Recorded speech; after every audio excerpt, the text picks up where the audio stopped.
आज बघा इथे आपण दिवाळी स्पेशल दिवाळी फराळामध्ये एकदम मऊ असे गोल गरगरीत दाणेदार असे बेसनचे लाडू कसे करायचे ते पाहणार आहे।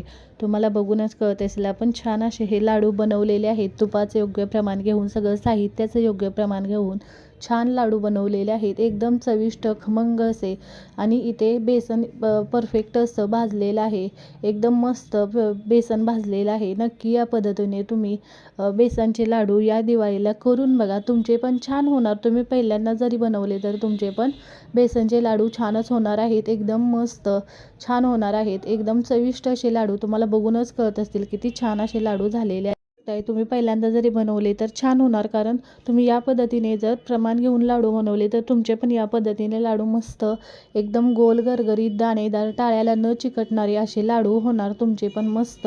तुम्हाला बघूनच कळत असेल किती छान झालेले आहेत। नक्की बनवून बघा। धन्यवाद।